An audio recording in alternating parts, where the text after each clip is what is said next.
8:29 minutos, casi media, 7:30 en las Islas Canarias. Y es el momento de empezar nuestra tertulia del día. Hoy con don Mario Garcés. ¿Qué tal está usted? ¿Qué tal? Muy buenos días, un placer estar aquí con Iván y contigo. Y con don Iván Vélez. Muy buenos días. Pues buenos días, el placer es mío como siempre. Bueno, don Mario Garcés, ya saben ustedes que, pues además de su experiencia como político, pues tiene una estrecha relación con el mundo del cine. Ha sido actor, ha dirigido usted alguna película, ¿no? Ha producido alguna película. He producido dos películas. Sí. Y una Rodolfo Sancho, por cierto, sí. ¿Ah, sí? Sí, El secreto vivo, sí, lo presentamos al Festival de Málaga y al de Alicante, no conseguimos nada y no lo estrenamos en salas comerciales, está pendiente todavía ahora de estrenarse en alguna plataforma.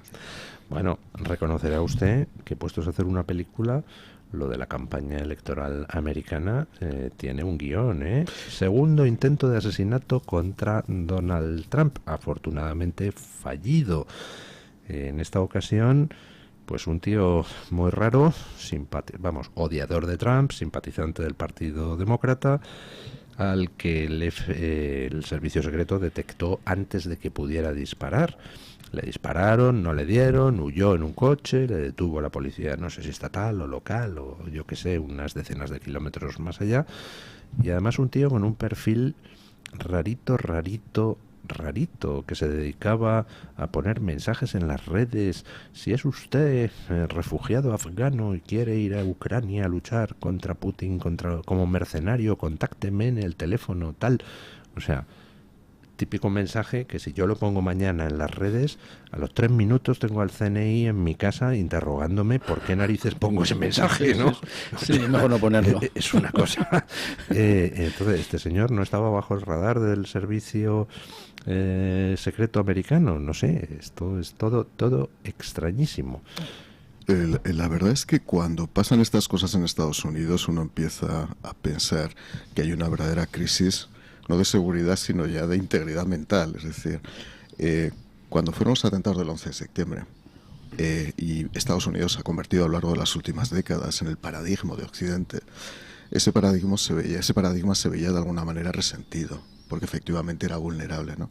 Cuando se ve que el presidente, o el candidato, en este caso a la presidencia de Estados Unidos, Donald Trump, es por segunda vez objeto de un atentado, evidentemente es que hay una crisis de seguridad, ¿eh?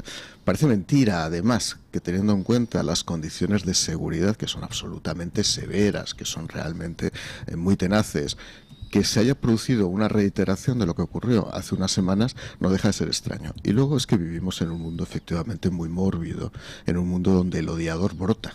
Es decir, ahora mismo, desgraciadamente, las oportunidades de estar próximos a una persona, no solamente a través de las redes sociales, sino material y físicamente en un acto, son múltiples. Y entonces el odiador tiene una forma de hacerse manifestar. Y ojo, no solamente en Estados Unidos hay gente escindida, también en España va a haber gente escindida, alienada, que realmente en un momento determinado de perturbación pues puede cometer un error, ¿no? No es tanto un problema de polarización, que también, esa palabra tan rara que le suele gustar utilizar tanto a la izquierda, sino que es un problema fundamentalmente de crisis de seguridad y crisis de integridad mental, y entonces habría que hacerlo ver, y sobre todo ver qué está pasando en el entorno del candidato a la presidencia de los Estados Unidos, que se producen estos hechos tan próximos a él, ¿no? Uh-huh. Sí, es la segunda vez que ocurre.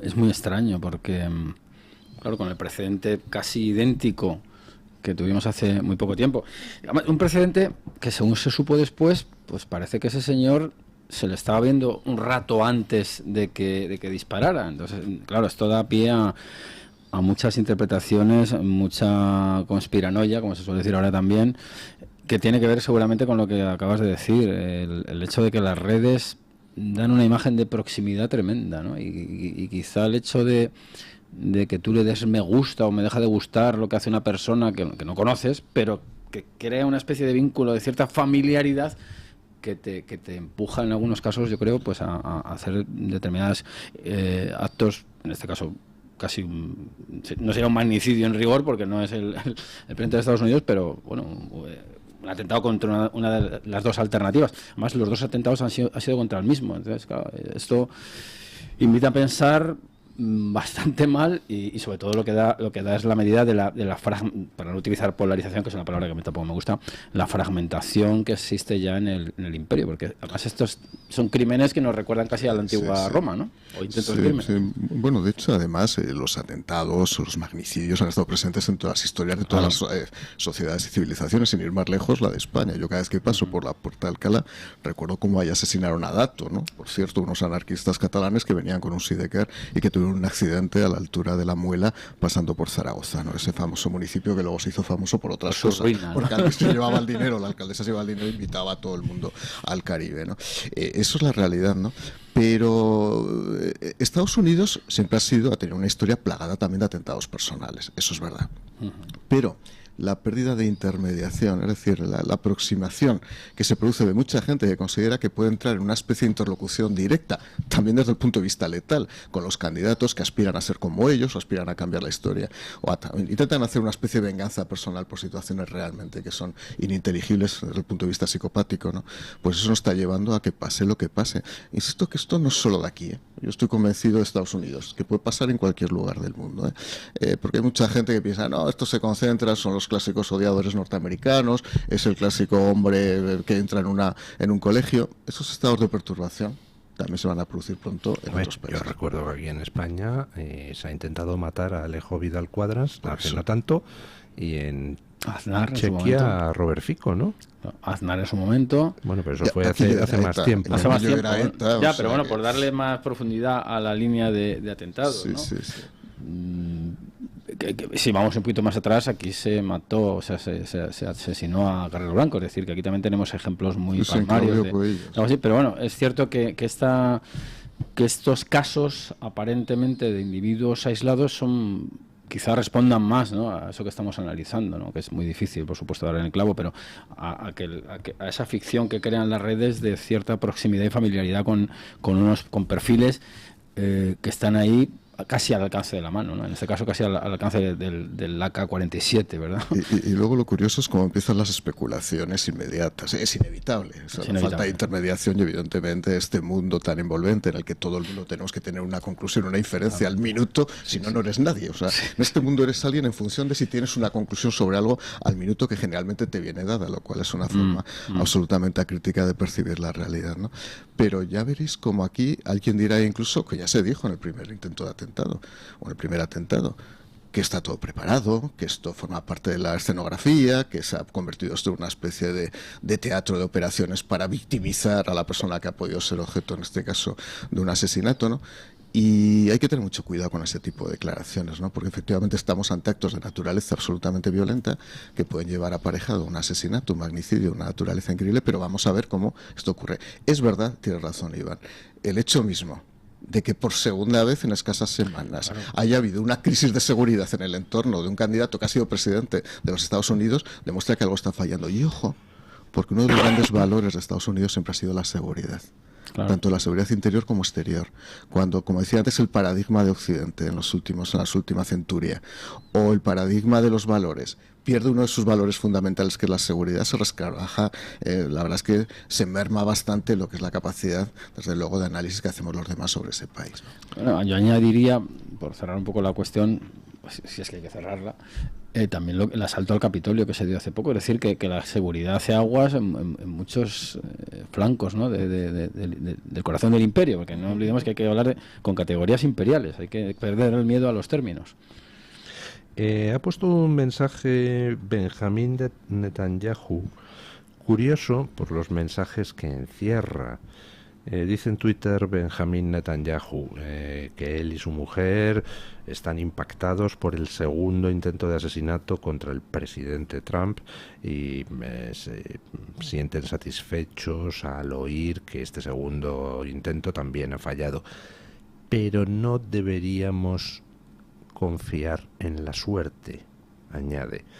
Mandamos nuestros mejores deseos a Donald y a Melania, junto con nuestra esperanza de que se tomen todas las medidas para garantizar que esos ataques mortales contra un candidato de la presidencia de Estados Unidos puedan ser desbaratados con antelación. está metiendo ahí dos torpedos. Dice, esto de confiar en la suerte para que no tengan éxito los intentos de asesinato contra un expresidente, pues no parece como muy racional, ¿no? No. Y efectivamente es que van 2 intentos de asesinato. En el primero todavía nadie nos ha explicado cómo es posible que se estableciera un protocolo de seguridad que hiciera que quedara fuera del perímetro de especial protección el tejado de un edificio a 120 metros del escenario y con línea directa, es decir, que se podía disparar contra el presidente. ¿Cómo es posible que eso quedara fuera? Y en este segundo, el FBI ayer en rueda de prensa decía, bueno, es que no, el servicio secreto no había cerrado todo el campo de golf porque Trump no es presidente en ejercicio. Si hubiera sido presidente en ejercicio, se habríamos cerrado todo el campo de golf, pero al no serlo, pues solo había una cápsula de seguridad en la zona donde él estaba. Y dices, oiga, no es presidente en ejercicio, pero es expresidente y candidato a la presidencia, y le acaban de intentar matar hace 2 meses y usted no le está aplicando el protocolo de seguridad más estricto posible. Dices, ¿qué narices está pasando aquí, no? Y sobre todo porque lo que decía antes es que es la imagen de Estados Unidos. Es la imagen de su candidato a la presidencia y expresidente de Estados Unidos. Cuando se produce, como digo, una crisis de seguridad en el entorno, hay una crisis de seguridad que afecta a la reputación del país. O sea, deberían tener mucho cuidado, más allá, evidentemente, de lo que es la propia vida del seguramente próximo presidente de los Estados Unidos y antiguo presidente de los Estados Unidos. Y respecto a Netanyahu, los israelíes, yo conozco bien la sociedad israelí porque he visitado bastante Israel y además estuve 2 semanas antes de que se produjera el fatal atentado, el mortífero atentado, el canalla atentado palestino en Israel. Los israelíes sobre todo hacen de la seguridad su principal principio de actuación, por razones evidentes. Primero, han aprendido mucha seguridad en Estados Unidos. Han aprendido mucha seguridad, pero también es una seguridad atávica, es una seguridad histórica. Ellos saben que en el lugar donde se encuentran tienen perfectamente que desarrollar todo tipo de mecanismos de seguridad para garantizar su integridad territorial y su integridad física. Curioso ver, por ejemplo, en Israel, vas por el litoral, o sea, vas por el paseo marítimo de Tel Aviv y ves cómo corren soldados fuera de servicio, cómo va la gente desarrollando su posibilidad, incluso reservistas, porque saben que en cualquier momento tienen que estar activados para cualquier emergencia, como ha sido el caso hace 1 año, ¿no? Por consiguiente, tiene toda la razón Netanyahu. 2 veces han pasado. Si viene una tercera, el problema tendrá que ser de los servicios de seguridad de Estados Unidos ya. Evidentemente siempre hay un primer culpable en esto y que quede claro que es el asesino, evidentemente. Pero cuando ya falla tanto los sistemas de seguridad, uno empieza a pensar que desde luego algo está fallando estructuralmente en el sistema norteamericano. Sin duda, yo creo que la operación Jaula ni que lo hubieran diseñado los mozos de escuadra en este caso, ¿no? Los Secret Service de escuadra. A mí hay una cosa que me llama la atención y es que me supongo que la agenda de Trump no es pública más allá de los actos públicos que tenga. Es decir, ¿cómo sabía este asesino que estaba jugando al golf en ese sitio? No lo sé. Espero que se investiguen las circunstancias y que nos digan cómo se hizo con esa información. A lo mejor era pública, no lo sé, pero me llama la atención. Bueno, aprovechando que tenemos aquí a don Mario Garcés, que conoce bien el paño, pues me gustaría que habláramos un poquito de su tierra, de Aragón, y de la rebelión que hay en estos momentos de la Federación Aragonesa contra Ferraz y de la estructura local de Huesca contra la Federación de Aragón, siguiendo las órdenes de Ferraz, ¿no? ¿Está estallando el PSOE por los aires en Aragón? Bueno, yo he sido, como sabe mucha gente, diputado por Huesca, por lo tanto conozco bien no solo el paño, sino el rebaño, ¿no? Por cierto, estuve en su tierra el otro día, ¿verdad? En Binéfar. Qué gran sitio. Qué bonita lugar, zona. Qué gran lugar, y además con una gran producción, un sitio muy rico, sí, realmente en muchos sentidos, ¿no? Vamos, el socialismo aragonés es uno de los socialismos históricos del socialismo español. Por muchas razones, ¿no? Primero porque conformó, y sobre todo el socialismo alto aragonés, el de Huesca, porque conformó presidentes, desde Marcelino Iglesias hasta parte de lo que ha sido el establishment y ha sido el aparatis del Partido Socialista en Huesca. La relación Aragón-Cataluña siempre ha sido una relación compleja, muy compleja desde el punto de vista sociológico, para que lo entiendan todas las personas que no viven ahí. En primer lugar, porque hay una zona que se llama La Franja, a pesar de que algunos no quieren que se diga La Franja, pero vamos a decirlo de una manera natural para que no haya problemas, donde se habla catalán. Estamos hablando de la zona, una zona que es en Fraga, la zona en torno a Fraga, donde existe una gran presencia catalana y donde, ya digo, muchas personas hablan catalán con absoluta naturalidad. Y existen muchos vínculos de relación, fundamentalmente con Lérida y con las poblaciones. Se va a enfadar gente con usted porque dicen que no hablan catalán, sino variantes dialectales propias. Bueno. Don Luis, yo solo le digo, se va a enfadar gente con usted. Yo lo sé, y además ahora hay un debate efectivamente importante, porque el Partido Popular se ha negado a respaldar una medida que había propuesto en su propio programa electoral, que era hacer desaparecer el catalán como lengua cooficial en la Ley de Lenguas de Aragón. Y hay un gran debate. Vox salió evidentemente dentro de lo que es su línea de actuación a protestar por esto, y yo no entiendo por qué el Partido Popular desobedece su propio programa electoral. No lo entiendo en este caso. Por razón de pragmatismo y porque interesará ahora a Jorge Azcón, ¿no? Esa es la realidad. A partir de ahí, el PSOE aragonés ha estado muy dividido desde hace unos 8 años. Está el lambanismo. Yo tenía muy buena relación y tengo muy buena relación con Javier Lambán. Voy a contar algún secreto. Cuando Javier Lambán venía a alguna visita oficial a Madrid, comíamos a solas en un reservado él y yo, y nos contábamos nuestras cosas. Incluso Javier me ha presentado un libro. Yo tengo, la verdad que en ese sentido, cosa que molestó mucho al Partido Popular, que Javier Lambán me presentara un libro, cosa que no entiendo, pero bueno. En lo personal no es un mal tipo, ¿verdad? No es un mal tipo en lo personal, y además, a diferencia de otros políticos, tiene cierto fondo intelectual. A pesar de su apariencia, que a veces se expresa de una manera muy directa, es una persona con fondo. O sea, es una persona que lee muchos libros, una persona con conocimiento, o sea, no es un iletrado. El lambanismo conformó lo que era realmente la red de poder mientras él ha sido presidente de la Diputación General de Aragón. Pero mientras se estaba construyendo el otro bando, que es el otro bando formado por Pilar Alegría, por los diputados y senadores de Huesca, evidentemente gente que no es de la línea de funcionamiento de Javier Lambán. ¿Qué ha ocurrido? Que Javier Lambán ha intentado mantener durante todo este periodo su fuerza y su poder territorial, pero ahora se está desvaneciendo, fruto de que ya no gobierna y fruto de la presión que está ejerciendo Sánchez a través de los suyos en Huesca, fundamentalmente en Huesca. Huesca, como digo, tiene 2 diputados, ahora tiene una diputada, tiene un senador, y la verdad, ahora no tiene tampoco senador, antes tenía uno, y la verdad es que, ya digo, desde ahí ejerce una fuerza muy importante, ¿no? ¿Qué ocurrirá? Pues yo estoy convencido que el sanchismo se va a imponer, porque al final los aparatos desde Madrid son mucho más fuertes en estas estructuras que son ahora mismo homogéneas y que son autárquicas desde el punto de vista de lo que es la fuerza orgánica, ¿no? Pero yo, si nos escucha Javier Lambán, enviarle un abrazo enorme, fundamentalmente por la enfermedad que está atravesando, porque está luchando como un héroe. Yo he tenido mis diferencias con él. Alguna vez, cuando yo hacía alguna intervención y no le gustaba, me enviaba un mensaje: te has pasado, eres un cabrón, no sé qué. Y yo estas cosas le digo: joder, Javier, déjalo, tú estás ahí, yo estoy en Madrid, no hagamos. Pero yo digo que yo con Javier tengo buena relación, y lo que aspiro es que el resto de varones con V y con B del Partido Socialista Obrero Español sigan el ejemplo real de Javier Lambán.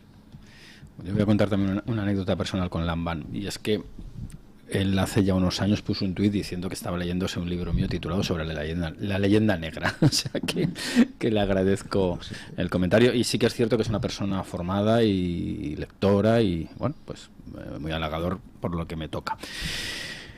Yo coincido bastante con lo que has expuesto. Creo que el aparato suele imponerse a los así llamados varones, incluso sustituirlos. Además, la situación personal de Lambán, que yo le mando todo mi afecto en ese sentido, pues le debilita un poco o bastante. Y luego me parece a mí que la cuestión ahora se dirime, por lo que respecta al PSOE, para mantenerse en el poder y mantener todo su aparato, nunca mejor dicho, pues en el fortalecimiento de la vía catalana. Es decir, el caladero de votos que ofrece el PSC con el habitual tocomochos, sacamos la bandera en campaña, luego hacemos inmersión obligatoria en catalán, cercenando los derechos de los niños. Bueno, pues eso lo dan por descontado, porque es verdad que en España hay una cierta anestesia y la gente se abisma ante ese tipo de cuestiones, para mi sorpresa. Pero creo que el PSOE, que ha perdido Andalucía y que le va a costar mucho recuperarla, porque Moreno Bonilla lo que ha hecho es de algún modo captar todas las estructuras socialistas que han fraguado durante décadas, creo que el PSOE ahora tiene que apostarlo todo, por la pura supervivencia, por el PSC. Entonces, todo el que se oponga a esa vía, la vía PSC, y en este caso Lambán se opone y está más débil probablemente que Paje en Castilla-La Mancha, pues haga que Lambán decaiga en ese sentido y quizá la vía oscense sea la que triunfe. El aparato es muy fuerte. Yo estoy de acuerdo en que el aparato es muy fuerte. Sánchez tiene un control en estos momentos férreo sobre la estructura del partido. Sánchez además no le tiembla el pulso a la hora de cortar cabezas de aquellos varones regionales que le plantan cara. Lo que pasa es que se le están complicando un poquito las cosas, ¿no? Porque se han presentado recursos contra la ley de amnistía por parte de todas las comunidades autónomas gobernadas por el PP, pero también por parte de Castilla-La Mancha y por parte de Asturias, Barbón. Sí. Y en segundo lugar, claro que él puede cortar cabezas, pero cada cabeza que cortas tiene un coste. Entonces, por ejemplo, yo hablaba antes en las noticias, Emiliano García Paje. A mí lo que me indigna más de la actitud de Emiliano García Paje es que, efectivamente, Sánchez le puede cortar la cabeza cuando quiera, en el partido, pero el puesto que tiene de presidente de Castilla-La Mancha no se lo puede quitar, con lo cual, si intentara cortarle la cabeza a Emiliano García Paje puede salir mañana y decir: señores, que acabo de fundar el Partido Socialista de Castilla-La Mancha para reivindicar la esencia auténtica del Partido Socialista, y entonces a partir de ahora en Castilla-La Mancha me presento yo con mi partido y no os vais a comer un colín los de Ferraz que estáis destrozando este proyecto centenario, patatín, patatán. Y ante eso, ¿qué puede hacer Sánchez? Nada, pues ahí sería para él un desastre, con lo cual, por parte de los aspirantes a que les corten la cabeza, también hay una cierta fuerza que se puede ejercer. La tiene, pero yo creo que hay más... hay más fuerza en Castilla-La Mancha que en Aragón, probablemente, me parece a mí. Yo es que creo que hay dos situaciones diferentes. Aquellos que mantienen su estatus de presidente de comunidad autónoma, es el caso de Barbón y García Paje. Barbón y García Paje no van a renunciar, evidentemente, a ser presidentes de las comunidades autónomas respectivas. Es más, incluso unas elecciones anticipadas en ambos territorios, sobre todo en Castilla-La Mancha, llevaría probablemente a que perdiera ahora mismo la presidencia de Castilla-La Mancha, y juegan a ese comportamiento bifronte de decir una cosa por la mañana y luego actuar como si no pasara nada por la tarde. Esa hipocresía, que es una hipocresía absoluta, que es una forma de entender el poder pesebrista: yo no me voy a pesar de que estoy en contra radicalmente de mi presidente nacional, y además que adopta medidas que son manifiestamente contrarias al interés de los asturianos o los castellano-manchegos, eso realmente debería penalizarles. Lo que pasa que luego a veces no penaliza, ¿no? Y luego está el caso Lambán. Recordemos que Lambán ya no es presidente. Hay una cosa que me sorprendió, es que aceptara el puesto de senador. Me sorprendió mucho, porque además aceptó el puesto de ir en listas como senador, o no sé si fue designado directamente. Yo creo que es designación directa, o fue ¿no? designado precisamente el día después de que hubiera lanzado una diatriba contra Sánchez, que vamos, que a mí me aterrorizó. Digo, este hombre ya ha tomado ya la decisión de ser cabal, por fin, a capa y espada, pero aceptó el puesto de senador después. Con lo cual, al final, aquí hay un pesebrismo que es constante y es permanente, ¿no? No lo sé, y a partir de ahí, pues mira, Iván, es curioso la forma de entender la política. Es verdad que en la política están los que son nombrados y forman parte del redil del que gana, que esos son siempre gente que te arrastra voto, que arrastra capacidad de influencia, y está el asesinado, el excluido, el preterido, el que ya no está, ¿no? La capacidad que puede tener el preterido de alguna manera romper la dinámica de atracción de voto del partido acaba siendo muy limitada con el tiempo. Es decir, puede haber durante unas semanas una resistencia activa, pero con el paso del tiempo la gente al final se va buscando la vía de comer. Salvo si tienes un puesto institucional ya asegurado, en cuyo caso el preterido puede dar una lata inmensa. Totalmente. Ahora, no sé, yo conozco bien, decía Iván una cosa que es muy interesante, para que la gente entienda cómo se reparten los diputados en Aragón. En Aragón en Huesca hay 3 diputados, 2 son del Partido Popular ahora y 1 del Partido Socialista. En Teruel hay 3 diputados, 2 son ahora del Partido Popular y 1 del Partido Socialista. En la legislatura en la que yo estuve estaba Teruel existe, con lo cual estaba PSOE, PP y Teruel existe. Y en Zaragoza está más repartido todo. Zaragoza el PP tuvo un resultado muy malo, a pesar de que dijeron que había sido el mejor resultado, solo tuvieron 3 diputados. No me extraña con las listas que hicieron, pero es así. ¿Qué es lo que pasa? Que eso, como bien decías, Iván, es un granero muy limitador desde el punto de vista del sumatorio. El sumatorio importante para Sánchez es Illa, es el Partido Socialista de Cataluña. Entonces él es capaz de ahora mismo, en este momento de la historia, en este minuto y hora del partido, de renunciar a Aragón con tal de sumar apoyos en Cataluña. Él ya buscará la vía, con el paso del tiempo, de intentar recuperar parte del voto en Aragón. Lo que pasa es que eso es muy difícil. Eso es muy difícil, porque el trabajo de erosión, o sea, cómo se está erosionando Sánchez y cómo está afectando en términos de desigualdad a los territorios, está provocando, desde luego, que esté perdiendo una cantidad de voto ingente. Pues varias cosas por ir completando este esbozo, ¿no? Que es casi una aventura, porque con Sánchez pues cualquier cosa, ¿no? Un personaje amoral completamente y que carece de escrúpulos con respecto a la idea de contradicción, ¿no? O quizá ni la conozca, ¿no? Vamos a ver, yo creo que Sánchez lo que está haciendo es ser muy consciente de los vasos comunicantes que hay en la aritmética nacional. Entonces, ¿qué ofrece Aragón? Pues mucho menos que una Cataluña. Y Cataluña es el gran caballo de batalla ahora mismo de Sánchez, cuyo aparataje mediático es tan potente que hace creer a muchos de sus feligreses pues que se ha obtenido una paz casi perpetua, ¿no?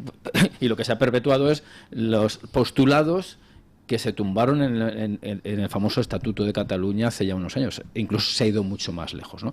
Entonces, yo creo que esa es un poco la ecuación que hace. Y luego, por otro lado, hay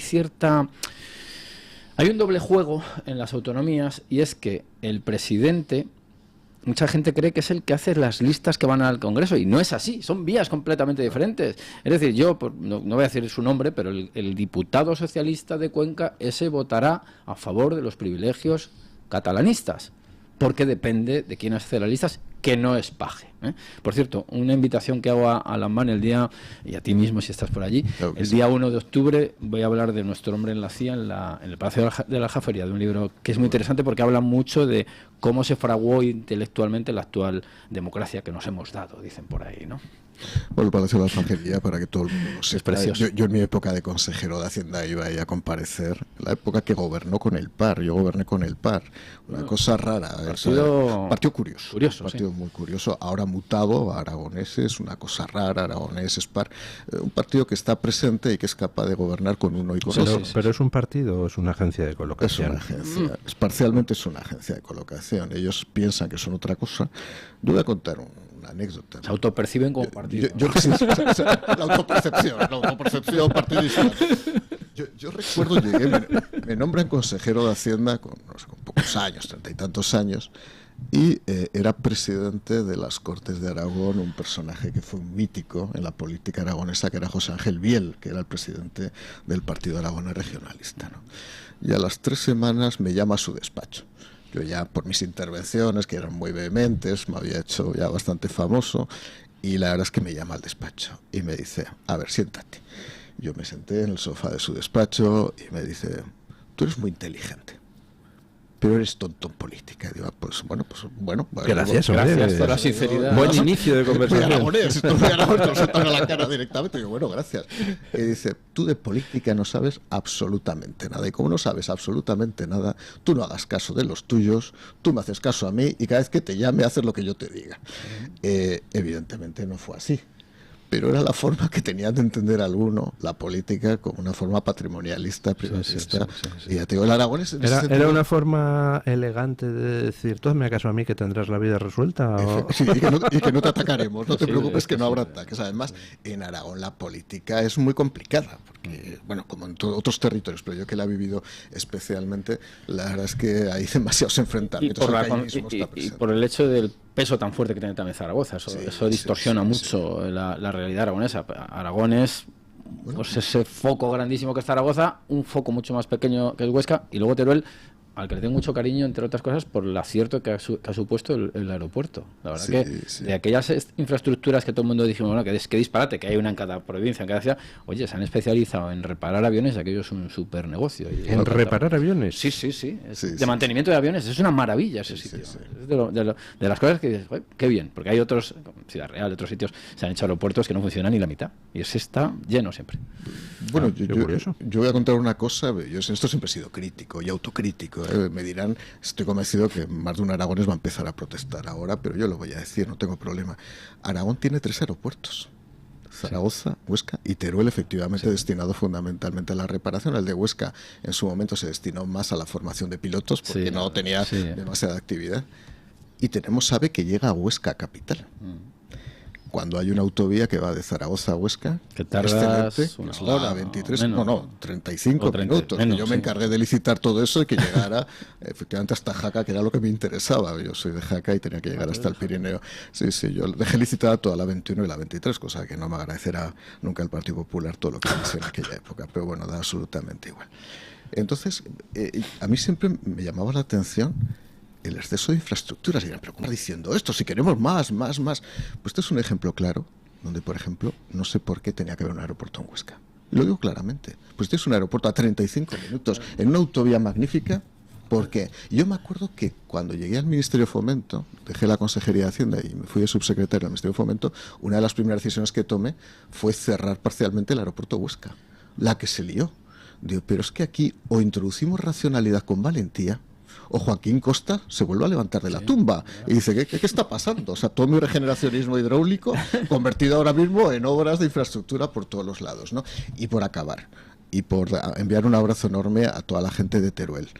Ha sido realmente gravísimo que se haya comparado el cupo catalán con la financiación de Teruel. Teruel lo que tiene es un fondo específico que se llama el FITE, el Fondo de Inversiones de Teruel, donde la comunidad autónoma aporta 30 millones y el Estado aporta 30 millones más, es decir, 60 millones, comparado con los 3.000 millones al año, entre aportación adicional que se va a quedar Cataluña y la condonación de la deuda por el Fondo de Liquidez Autonómica, me parece que es un verdadero insulto.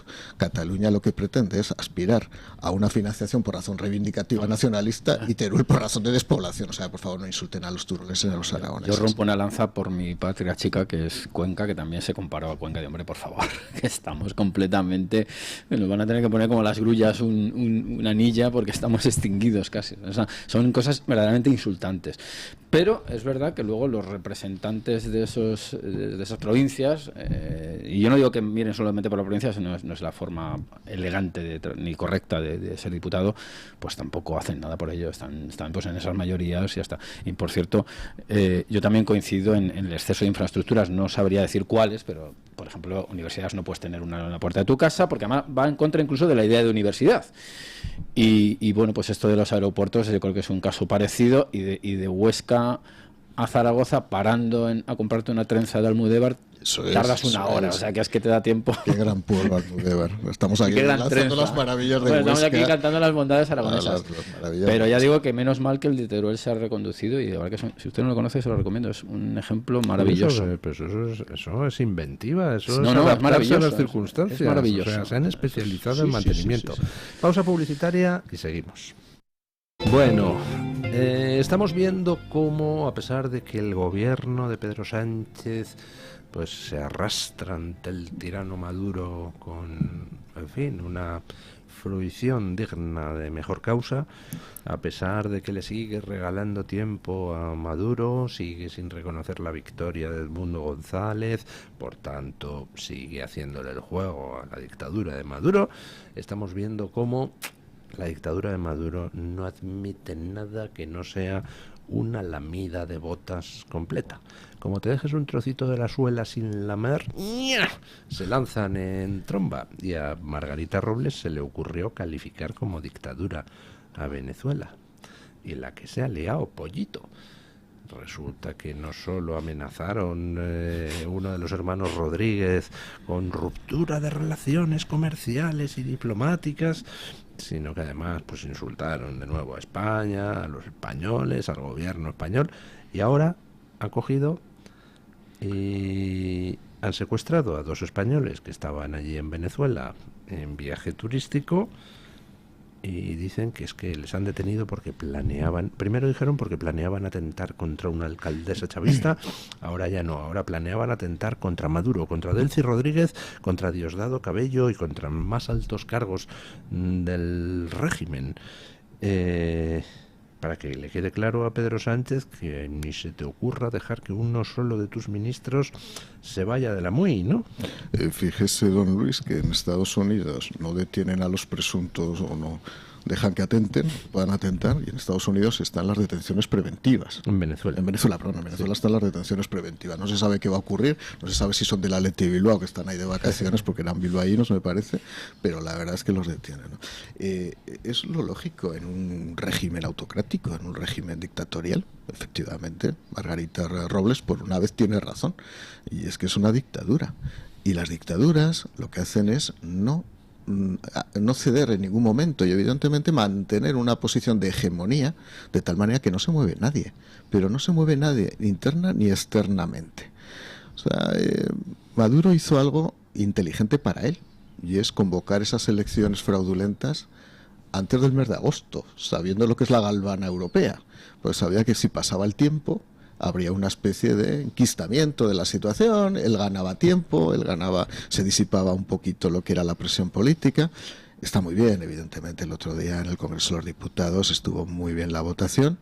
No se ha reconocido a Edmundo como presidente electo de Venezuela, se ha instado al gobierno a que lo reconozca, que son dos cosas muy diferentes, lo digo por los titulares, entre otras cosas porque las Cortes Generales no pueden aprobar un reconocimiento de quién es el presidente de un país, pero desde luego estuvo muy bien, en todo caso, las intervenciones tanto del Partido Popular como de Vox en la defensa de sus posiciones. En este sentido hay que reconocerlo. Pero no se va a mover nadie, evidentemente que no se va a mover nadie. Maduro cualquier disidencia interna la va a castigar. Por cierto, incluso con paramilitares que están llegando de otros países. Hablábamos antes fuera del micrófono de Cuba. Sí. Comentan que hay varios vuelos que van de Cuba a Venezuela y son precisamente parte de los comandos paramilitares que están apoyando al ejército de Maduro en el momento en que hay que actuar. Hay desapariciones, hay presos políticos y la disidencia. Bueno, ahora el presidente electo, por para mí es electo, Edmundo, está aquí en Madrid, en Little Caracas, seguramente el barrio Salamanca.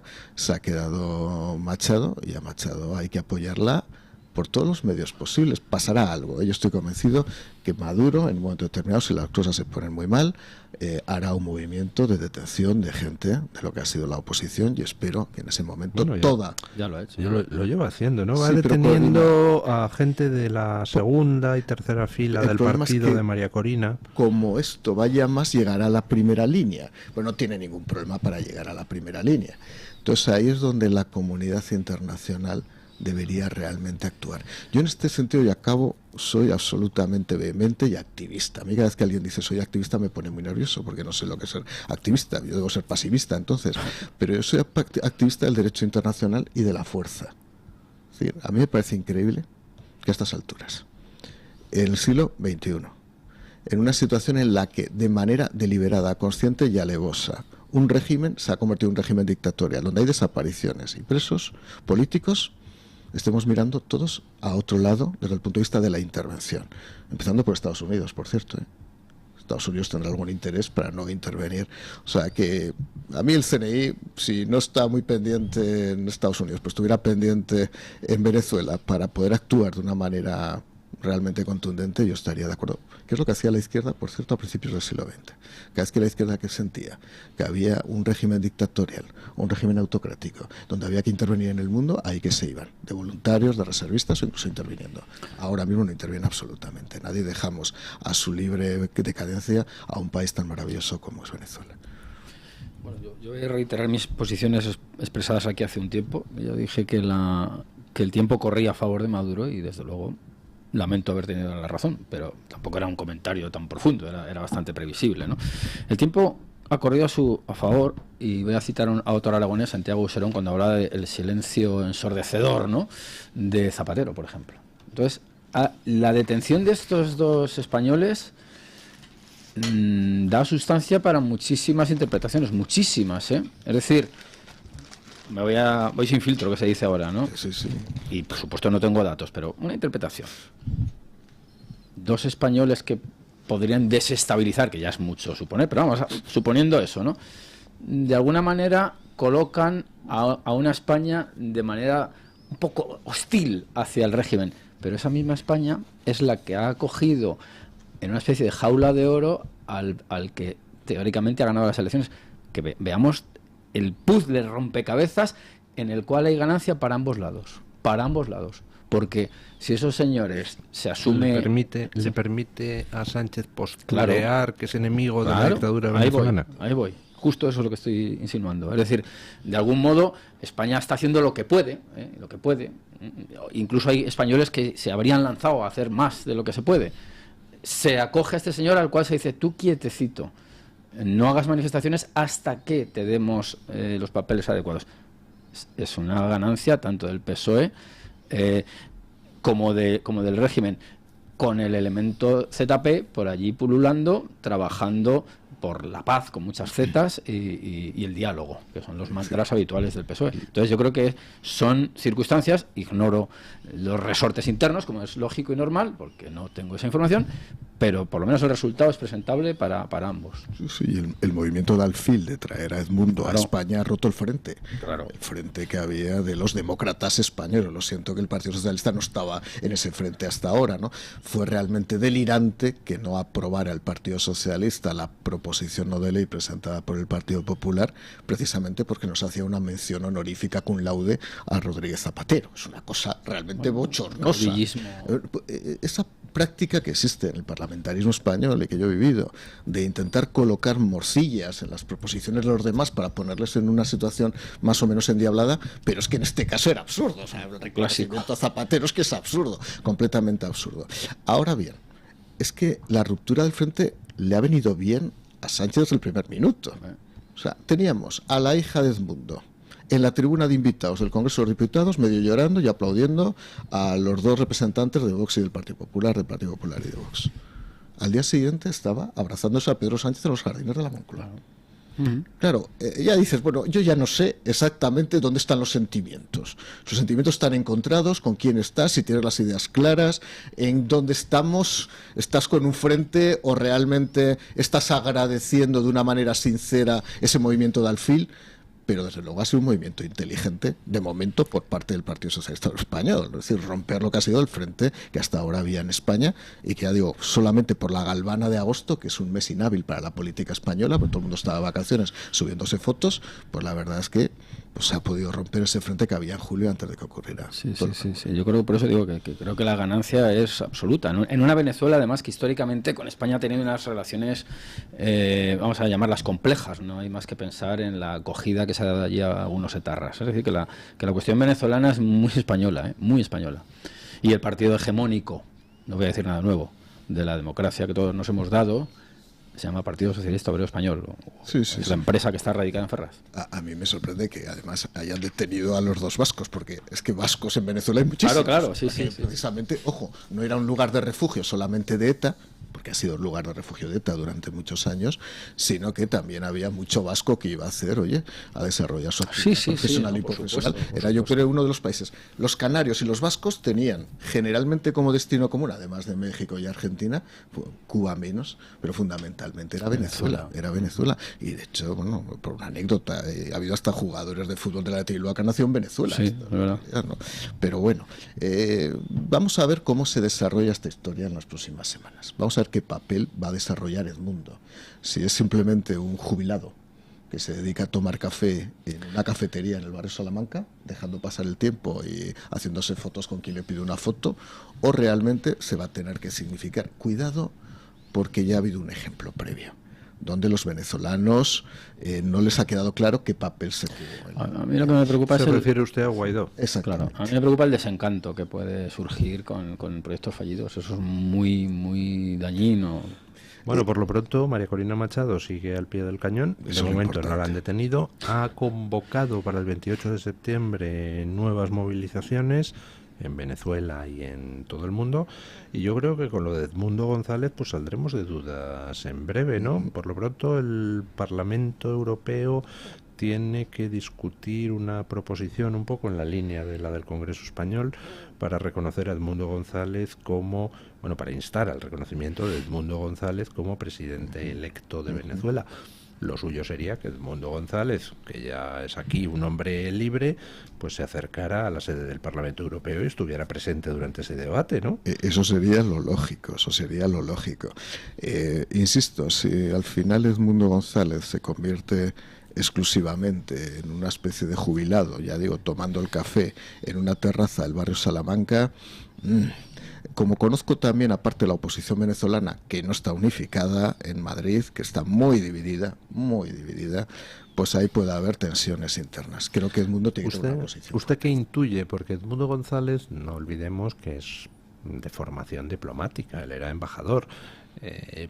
Ya sabe usted que en el mundo de la diplomacia una cosa es lo que se dice y otra cosa es lo que realmente pasa. Tú puedes tener la peor de las relaciones del mundo con un dirigente y sin embargo externamente decir, uy, qué tío tan majo, nos hemos reunido y hemos tomado ahí los dos un poco de té verde con menta y nos hemos caído realmente bien, y luego realmente se han estado insultando en el interior de la sala, ¿no? Entonces el hecho de que Edmundo González pues agradezca a Sánchez todo esto, se deje fotografiar con Sánchez y tal, tampoco necesariamente me dicen nada, porque tampoco sería muy diplomático que cogiera y llegara a España diciendo, Sánchez, canalla, verás tú cómo no reconozcas que yo he vencido. Es decir, ahí hay todo un juego de apariencias que quizá... Sin duda, yo estoy de acuerdo, don Luis. Hay dos aspectos en él que caracterizan a Edmundo. Una, su edad, es una persona mayor. Y dos, su formación diplomática. Por lo tanto, y además es un diplomático avezado que yo creo que medirá sus movimientos.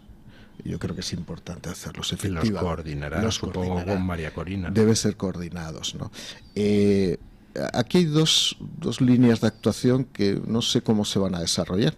Una es la del propio Edmundo y otra la del Partido Socialista Obrero Español. Pues el Partido Socialista es capaz de ir moviéndose en función de cómo se va moviendo la situación, porque van a ver si es una situación de conveniencia, van arrimándose directamente, y las visitas de Edmundo González a la Moncloa son frecuentes o no. Eso ya iremos viendo cómo se va desarrollando, ¿no? Pero lo que sí es cierto que a fecha de hoy el movimiento de alfil no le ha venido mal al Partido Socialista, que es una hipocresía absoluta, que es absolutamente grosero, que es nefando, pero realmente no le ha venido mal, porque ha roto, insisto, el frente. Pero ya digo que por edad y por formación, yo creo que va a medir muchísimo los movimientos que haga a partir de ahora Edmundo González. Por edad, por formación, y seguimos sin saber exactamente en qué situación se encuentra la otra hija de Edmundo González, que vive en Venezuela con sus dos nietos, ¿no? Determinante, claro. Bueno, vamos a ver qué narices es lo que pasa. Ayer se produjo un nuevo intento de asalto masivo a la valla de Ceuta. No sé, debe de ser el 19º o 20º intento en los últimos años. Esta vez parece que la gendarmería marroquí colaboró un poco en el asunto. Llegó a hacer disparos al aire para evitar la entrada masiva. Aún así, la Guardia Civil tuvo que emplearse a fondo. Yo lo decía en el comentario a las noticias. Yo, si estuviera ahí muerto de hambre en un pueblo marroquí, tengo una edad más o menos adecuada y a mí me llegan los mensajes de si te logras colar en Ceuta, tienes la vida resuelta para los restos. Digo, a ver, pues 500 que intenten entrar, entran 5, bueno, pues tengo una entre 100 posibilidades de que me toquen la lotería, pues adelante, pongo los faroles, ¿no? Yo creo en el movimiento migratorio que yo viví, especialmente siendo secretario de Estado de Servicios Sociales. Hay dos tipos de personas. Están aquellos que ven Ceuta, Melilla, la península y en general toda Europa como una especie de dorado. Y yo haría lo que usted dice, don Luis. Yo, si fuera la madre de los jugadores de fútbol, estos de los Williams de la de Bilbao, yo también habría cogido y me habría ido embarazada a recorrer para que mi hijo tuviera un futuro mejor. Pero si es que eso nadie lo duda. Si esto no es una división entre buenistas y malistas, si el sentido protohumanitario lo tenemos todos. Es que parece que solo tiene la izquierda. Es que eso no es verdad. Y luego hay otro grupo de gente, que son los que funcionan a través de tramas delictivas y que son tramas delictivas per se. O sea, ahí hay mucha gente que viene exclusivamente a delinquir a España. Eso es verdad. Hay otros que no. Hay otros que vienen a buscarse la vida y les va bien, les va mal, y a veces porque quedan apartados, porque no llegan a metabolizarse socialmente, evidentemente se dedican también a la delincuencia porque tienen que buscarse alguna forma de vida, ¿no? Esa es la realidad. Por eso Yo lo decía el sábado en esta misma empresa, ¿no? En Intereconomía, en el Toro TV, participé en el debate del sábado por la noche y estaba Rubén Pulido. Rubén Pulido anunció que el domingo, el día siguiente, se iba a producir esto. La pregunta es, si realmente un periodista especializado con la formación que tiene Rubén, que lleva mucho tiempo en esto ya, y además con pruebas de todo lo que está ocurriendo, ¿sabe lo que está ocurriendo? ¿Cómo no lo va a saber la gendarmería marroquí? ¿O cómo no lo va a saber la policía o el CNI español?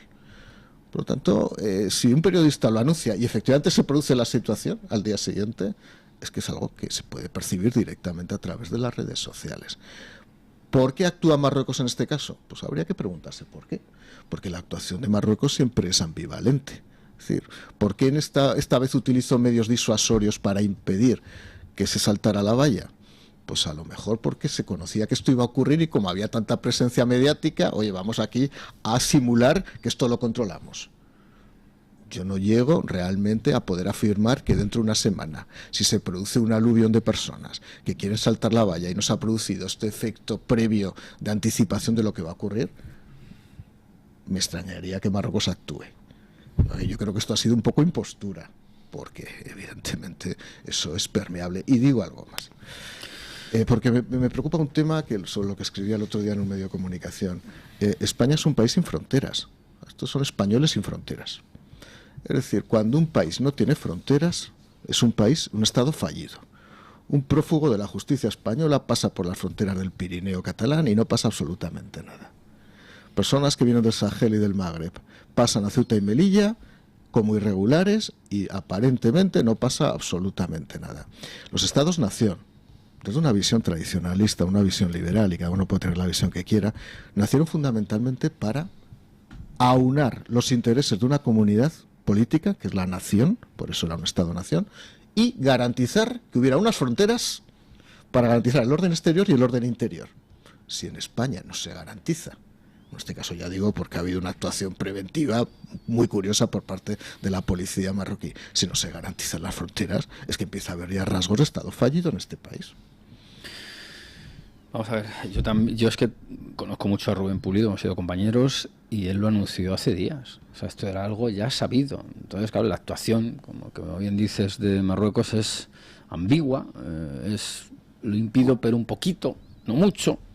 La terminología que se utiliza por parte de los periodistas afectos al gobierno español siempre también es ambigua. Saturación de fronteras se llegó a decir en su momento, me llama una cosa verdaderamente casi de un laboratorio químico, ¿no? Y lo que está claro es que Ceuta y Melilla son objetivos expansionistas de Marruecos, que es una nación expansionista, además con ciertos mitos que operan como justificación. Y de algún modo es una especie de llave de paso que se abre y se cierra a conveniencia y que desde luego si ha habido cierta obstaculización a esta invasión anunciada tendrá su contrapartida. Por cierto, no me resisto a invitar a nuestros oyentes el día 20 en el Centro Documental José Luis Cano de Algeciras a un observatorio de la Nación que organiza la Fundación de Naes, titulado, viene muy al caso, Narcotráfico e inmigración ilegal en el área del Estrecho de Gibraltar, de la inacción gubernamental a la injerencia marroquí. Yo creo que ahí se van a desvelar algunas claves. Pero vamos, por adelantar mi opinión, lo que se está produciendo tanto en Ceuta como en Melilla es una marroquinización programada y el factor clásico español, por decirlo de una forma muy neutra, va desapareciendo. Y entonces cuando esa sociedad se comporte del mismo modo que se comportan en al otro lado de la valla, los estímulos para los españoles, digamos, históricos, van a ser cada vez menores y puede caer como fruta madura. Señores, un programa de noticias, ¿qué es? Pues una acumulación casi siempre de noticias malas, ¿verdad? Sí. Estamos continuamente hablando de lo mal que están las cosas. En Estados Unidos intentan asesinar al presidente, asaltos en la valla, el Partido Socialista que se resquebraja. Bueno, eso es una buena noticia. No, pero ahora tenemos una última hora excelente. Dimite con carácter inmediato el comisario Thierry Breton en Bruselas, el que amenazó a Elon Musk. Resulta que Bueno, ya saben ustedes que ahora están todas las negociaciones complejísimas para elegir a los comisarios que van a componer el nuevo colegio de comisarios que rodea a Ursula von der Leyen en esta nueva legislatura de von der Pony. Bueno, pues los países tienen que proponer candidatos y entonces están ahí que si las cuotas de género, que si las cuotas de los populares, de los verdes, de los liberales, de los socialistas, de los comunistas, bom, bom, bom. Y iban a proponer a Thierry Breton, pero recientemente pues dijo por parte de Ursula von der Leyen a Macron que le propusiera otro que no fuera Thierry Breton, y entonces Thierry Breton ha hecho pública una carta diciendo que como no le van a proponer para ser reelegido, que dimite y con carácter inmediato, o sea que ha dejado su puesto y se va dando un portazo a Ursula von der Leyen. Oiga, qué excelente noticia. Nos hemos quitado de en medio a un macarra que quería censurar a Elon Musk. Bueno, una noticia buena, ¿no? Una noticia buena. Las pocas. Caramba. No sé, pero corríjanme, yo creo que es una excelente noticia. No, yo también. Estábamos aquí con el asunto marroquí. Es una buena noticia. Pero siguiendo con lo anterior, don Luis, si le parece, habíamos hablado de Rodríguez Zapatero. Rodríguez Zapatero fue el adalid, el epítome de la famosa Alianza Civilizaciones. Uno de los grandes errores de planteamiento que puede tener un político occidental. Sí. Más con Turquía, para darle más INRI histórico. O sea, si por civilizaciones consideramos regímenes teocráticos que no han evolucionado, por lo tanto, no son civilización en desarrollo. Es el caso, por ejemplo, de Mauritania, ¿no? O sea, yo es que lo de Mauritania todavía me hace gracia la visita a Mauritania y las declaraciones que hizo en Mauritania Pedro Sánchez. Pero considerar que las civilizaciones pueden estar en igualdad de condiciones supone negar dos cosas, tanto para los tradicionalistas como para los liberales, que a veces estamos enfrentados, tradicionalistas o conservadores, con los liberales. Para los liberales, negar la conciencia de igualdad y de libertad que surgió en el siglo XVIII. Y para los tradicionalistas, una forma de entender el bien común que no tiene nada que ver con los regímenes teocráticos, por ejemplo, islamistas. Esta es la realidad. ¿Qué ocurre? Pues que en España hay una especie de buenismo atolondrado dentro de la izquierda, y a veces no solamente de la izquierda, donde pues esto de la multiculturalidad, son estas expresiones realmente curiosas como lo de migración. A mí me hace mucha gracia lo de migración. Serán inmigrantes, o sea, migración es todo, el que se mueve. Inmigrantes o migrantes. Además, voy a explicar por qué se dice migrante, por qué la izquierda impuso el término migrante, porque migrante es la persona que va y viene. Uh-huh. Eso le da mayor valor a la persona como individuo, como persona. Bueno, un inmigrante sigue siendo una persona que viene y un emigrante es una persona que sigue siendo una persona que se va, pero había que personificar de una manera humanitaria a los movimientos, ¿no? Pues precisamente cuando decía Iván que se está produciendo un proceso de islamización, el Islam históricamente ha presionado por dos vías a la hora de intentar cambiar las culturas occidentales. Una, la presión ad limen, que es la presión en frontera, y eso lo hace constantemente. O sea, lo que vimos ayer domingo era efectivamente un espasmo diciendo, no, que aquí controlo las fronteras, y ya no es que por el otro lado pasarán, no os preocupéis que aquí no hay ningún problema. Y dos, el crecimiento civilizatorio ya dentro de la sociedad por la vía de la reproducción. Sin duda. Esta es la realidad. Datos, para que la gente lo pueda entender. En el año 1978 podía haber en España en torno a 1.000 marroquíes. Hoy, según el dato del Instituto Nacional de Estadística, hay 1.100.000. Evidentemente, ya hablo solo de marroquíes. Bueno, si el marroquí viene aquí a integrarse, yo no tengo ningún problema a aceptar los valores constitucionales como valores liberales o a entender que hay una forma de ver la vida basada en otro tipo de principios humanistas y cristianos, pues yo no tengo ningún problema, pero el problema es que no es el caso. No, bueno, hablando de eso, hablábamos antes de Aragón, Binéfar y tal.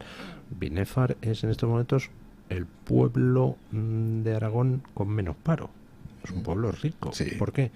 Porque tiene una industria cárnica extraordinaria con dos enormes mataderos, uno tradicional que era Fribín y otro nuevo que han abierto unos italianos. Matan tantos cerdos al día, 36.000, que es allí en la Lonja de Binefar, que es una ciudad de solo 10.000 habitantes, donde se fija el precio del cerdo a nivel nacional. Es una cosa curiosísima. Y hay 60 nacionalidades en el pueblo. Y evidentemente toda esa avalancha migratoria, pues hombre, está generando algunas disfunciones culturales y está generando algún incremento de inseguridad, pero poca cosa comparado con lo que pasa en otros sitios. ¿Por qué? Pues porque llegan con trabajo, o sea, vienen a trabajar al matadero, muchos de ellos, o a la industria que hay alrededor en el pueblo.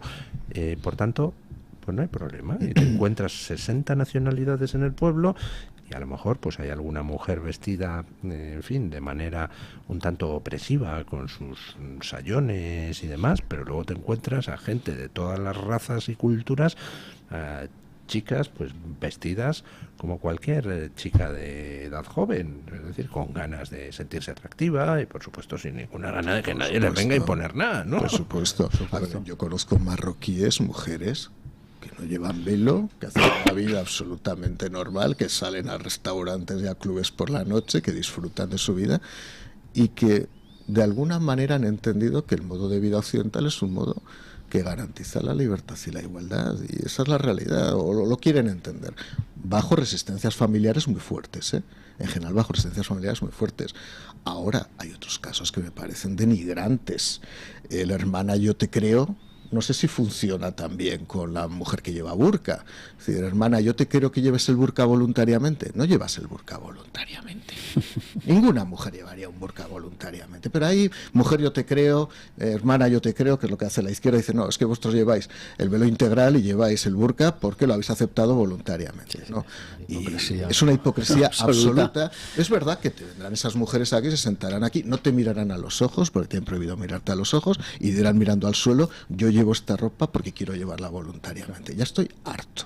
El Corán, ojo, y el Antiguo Testamento decía que la mujer tenía que estar tapada. La diferencia es que el catolicismo evolucionó y evidentemente eso, pasados los siglos, ya no tenía ningún valor, y el Corán, que se interpreta como se interpreta, mantiene todavía ese dogma. Pero hasta la caída del Shah en Irán, es decir, hasta el ascenso del chiismo, pues oiga, estaba evolucionando el mundo islámico. O sea, tú te vas a la televisión egipcia de los años 55 y ¿qué ves? Presentadores con minifalda. Y te ibas a Casablanca o ibas a Rabat, a una discoteca en los años 70, y te encontrabas gente, de verdad, mujeres guapísimas. Además, es verdad que la musulmana es guapa y la marroquí, cuando es guapa, es muy guapa, ¿no? Ahora es que empieza a haber un proceso de retroceso, efectivamente, fruto fundamentalmente de los movimientos que ha habido en algunos países, ¿no? Bueno, yo creo que, volviendo un poco a un tema anterior, el de la Alianza de Civilizaciones, yo creo que es de una ingenuidad tal que se dio de bruces con la realidad cuando se intentaron impulsar las primaveras árabes. Claro, no hay las condiciones materiales en esas sociedades para pasar a una democracia homologable con la nuestra. Y eso demuestra, pues ya digo, la ingenuidad y la distorsión con la cual se perciben esas sociedades pensando que todo está hecho. Parte del problema, por ejemplo, que tiene Francia, yo creo que es fruto de su colonialismo, de un colonialismo muy particular que fue incapaz de integrar a esas... Bueno, es que con lo de la Alianza de Civilizaciones realmente lo que querían decir es destruyamos la civilización occidental, no vamos a engañarnos. Pero, sí, de una manera de más programa. Nos dice Lo que veo en el camino: mi enhorabuena por esta rara tertulia renacentista en estos tiempos llenos de tertulias medievalistas. Bueno, no somos tan viejos, Muchísimas gracias. Bueno, tenemos ya al otro lado del hilo telefónico a don Luis Felipe Utrera Molina para comentar, como ya les había anunciado al principio del programa, pues una noticia que yo no sé muy bien cómo interpretar porque no soy experto en el asunto. Buenos días, don Luis Felipe, ¿qué tal? Muy bien, buenos días, don Luis. Me alegro mucho de saludarle. Bueno, la noticia se refiere al Valle de los Caídos. Durante mucho tiempo se ha estado solicitando al gobierno de Isabel Díaz Ayuso que declarara bien de interés cultural el Valle de los Caídos para evitar la ofensiva que desde el gobierno socialista se puso en marcha, pues para tratar de resignificar el Valle de los Caídos, cuando no dinamitar la cruz como algunos sugerían. Bueno, hay una ofensiva total contra el Valle de los Caídos y una de las maneras de proteger era declararlo bien de interés cultural. Y la Comunidad de Madrid se ha estado resistiendo a hacer esa declaración como gato panza arriba durante años. Y de repente, la semana pasada se descuelga declarando bien de interés cultural la Escolanía, que es algo así como si en lugar de declarar bien de interés cultural el edificio de la Ópera de Viena, pues tú declaras bien de interés cultural los niños cantores de Viena, ¿no? Don Luis Felipe, ¿podría ayudarnos a interpretar este movimiento? ¿Qué consecuencias tiene? Lo primero, esa declaración que ha hecho el gobierno de Isabel Díaz Ayuso, y segundo, ¿cómo lo interpreta usted? Bueno, pues la verdad es que ayer escuchaba unas declaraciones en las que el padre Santiago Cantera decía que se trataba de un avance notable y que todo lo que fuera a proteger evidentemente a la Escolanía del Valle de los Caídos pues era una buena noticia. Yo no voy a decir que sea una mala noticia porque sería absurdo. Ahora bien, desconocemos la letra pequeña y en esto entiéndame usted, la declaración o el expediente de incoación de declaración de bien de interés cultural es fundamental conocer los términos en los que está en los que va a estar redactado. ¿Por qué?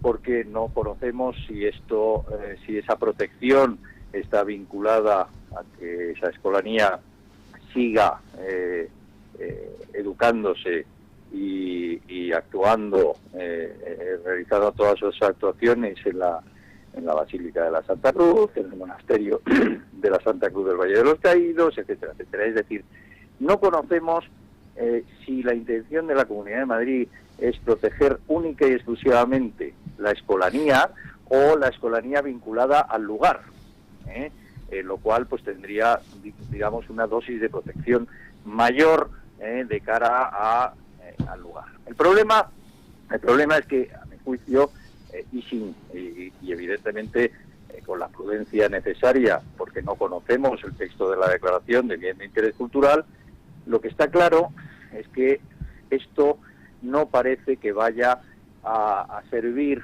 de elemento de disuasión para que el gobierno siga adelante con sus planes iconoclastas del Valle de los Caídos. Es decir, muy recientemente, justo antes de verano, conocíamos los planes del gobierno de eliminar, una vez desacreditada la basílica, cualquier símbolo religioso, incluso tapando de blanco, no sé cómo, la cúpula impresionante del Valle de los Caídos, precisamente a través de las personas que se van a encargar de la iluminación del lugar. Claro, esto en cualquier país del mundo sería un escándalo. Pero estos son los planes que parece tener el gobierno para el Valle de los Caídos. Claro, esos planes pasan bien porque la Comunidad de Madrid no proteja el lugar y bien porque la Iglesia pues no alegue el principio de inviolabilidad de los lugares sagrados. Ahora bien, y ya me espero a lo que me vaya a preguntar. Vale. Vamos a ver, don Luis Felipe. Entonces, sí, bueno, no sabemos exactamente qué es lo que dice el expediente. Cuando haga la Comunidad de Madrid públicos los detalles de cómo se declara bien de interés cultural la Escolanía, pues podremos juzgar.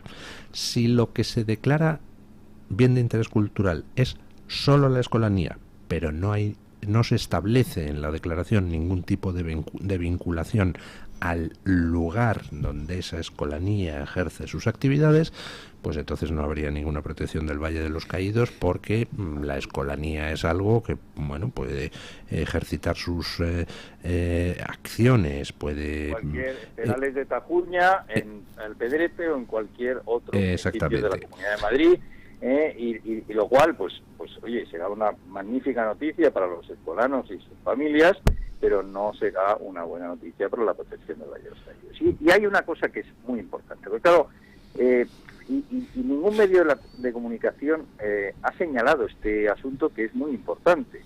Es decir, la Comunidad de Madrid, justo antes de verano, al contestar a la demanda presentada por la Asociación de Defensa del Valle de los Caídos, reconoció que era falso lo que venía sosteniendo durante años, de que no tenía competencias. De que no tenía competencias por el hecho de que el Valle de los Caídos era un bien integrante de patrimonio nacional.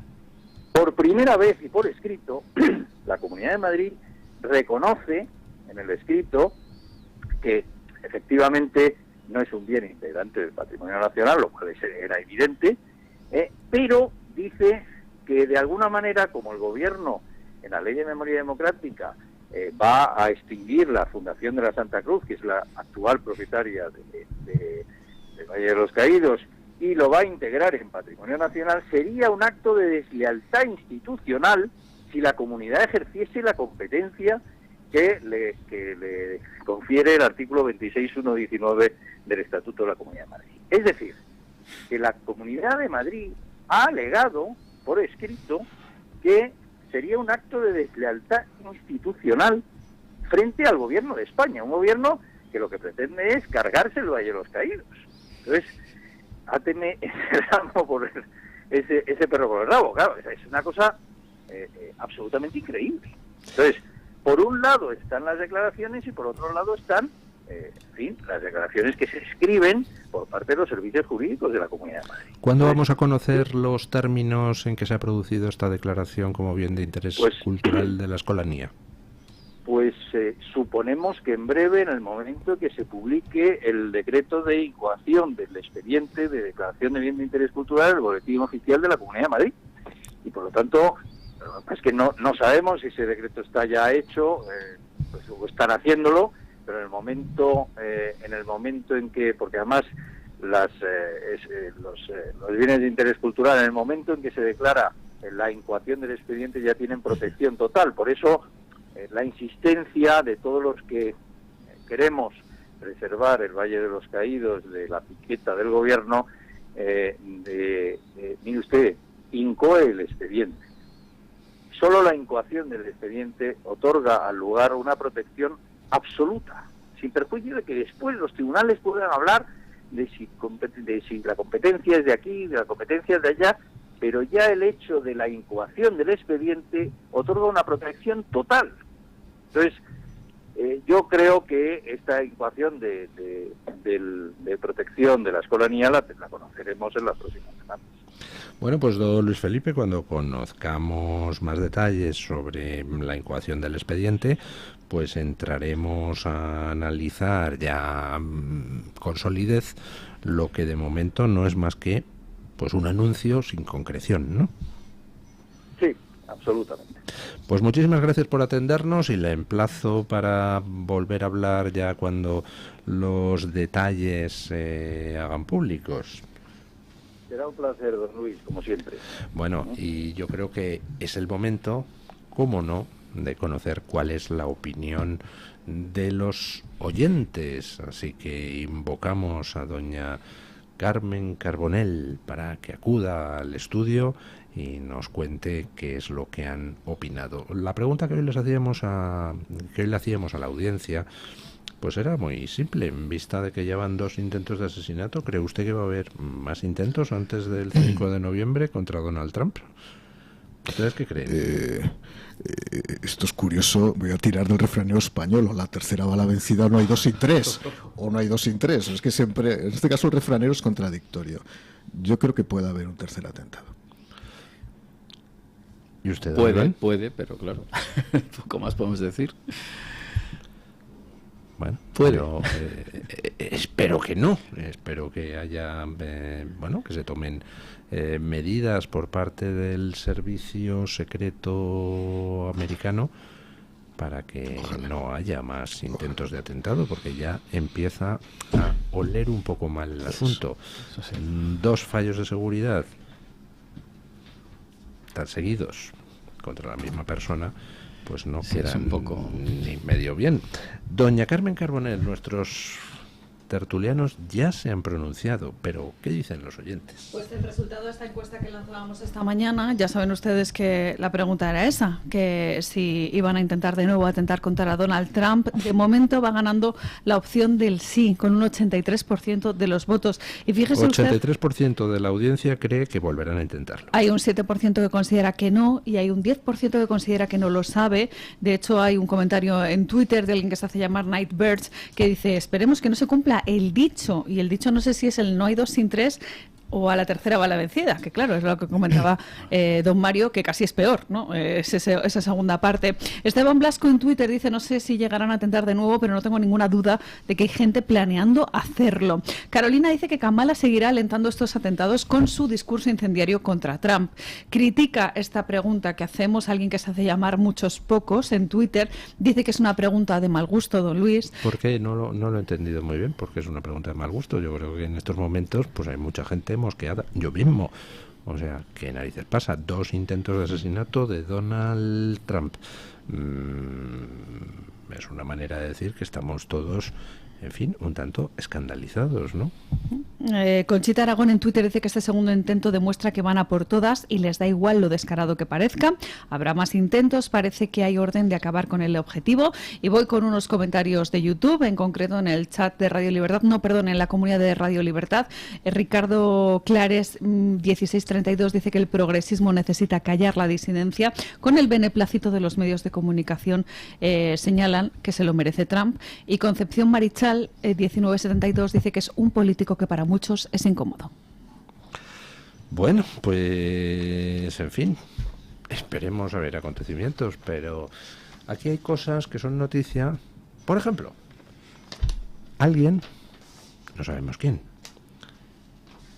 pinta una cosa que dice Coleta Rata en una carretera que no sabemos dónde estaba ni a qué distancia de donde estaba pasando sus vacaciones Pablo Iglesias, y eso es portada durante semanas en un montón de sitios. Aquí se intenta asesinar a Donald Trump una vez y al cabo de 48 horas había desaparecido de las noticias. Vamos a ver lo que tarda en desaparecer este segundo intento de asesinato. Como otra cosa que me llama mucho la atención, cómo se ha ignorado y ninguneado. Resulta que la humanidad vuelve a alcanzar una altura de 14.000 kilómetros sobre la superficie de la Tierra con el cohete que ha lanzado Elon Musk. Además, es el primer paseo espacial protagonizado por una empresa privada. Oiga, parece que no hubiera existido si uno analiza la prensa progre del mundo, porque como lo ha hecho Elon Musk, entonces hay que dejarlo a un lado. Es una cosa espectacular. No me extraña que la gente se informe cada vez más por redes sociales, ¿no? Claro. Don Mario Garcés, le agradezco mucho que haya estado aquí con nosotros. Gracias. Me tiene que contar más detalladamente, pero ya en privado, de qué iba esa película que todavía no han podido estrenar en salas comerciales. Hice 2 películas con Rodolfo Sancho, ya explicaré. Incluso mis conversaciones cuando pasó lo de su hijo. Don Iván Vélez, muchísimas gracias. Repita dónde va a estar usted, en qué palacio va a estar usted hablando de su libro Nuestro hombre en la CIA. El día 1 de octubre en el Palacio de la Aljafería, Zaragoza. El que quiera ir, pues invitado queda. Bueno, y ya que estamos, yo también me hago propaganda. El sábado 21 de octubre a las 7 de la tarde, pues estaré presentando el libro Yo el difamado en Málaga, para aquellos oyentes malagueños o de las proximidades que quieran acercarse por allí. Bueno, pues hasta aquí hemos llegado con la tertulia de hoy. No se vayan porque todavía el programa continúa.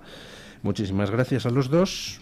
Y vamos con nuestro amigo don Paco Linares, que precisamente nos quiere hablar hoy en ese punto final a la tertulia de esa presentación de Yo el difamado en Málaga. Un abrazo, don Paco. Buenos días, don Luis del Pino, y gracias. Hoy comienza una semana que para muchos andaluces y quizás de otros lugares, pero sobre todo de Málaga, vamos a disfrutar intensamente. El próximo sábado, día 21 de septiembre, el día que termina el verano y comienza el otoño, si Dios quiere, don Luis del Pino, usted presentará en mi tierra natal, en Málaga, su libro Yo el difamado. Estaré con usted y con don Quintín Calle Carabias, presidente de la Sociedad Erasmiana de Málaga, que hará la presentación de don Luis del Pino. El acto tendrá lugar en el centro cultural que lleva el nombre de la poetisa María Victoria Atencia, por tanto, Centro Cultural MVA, un centro que depende de la Diputación Provincial de Málaga y que está en calle Ollerías número 34. Subrayo, el próximo sábado, 21 a las 7 de la tarde.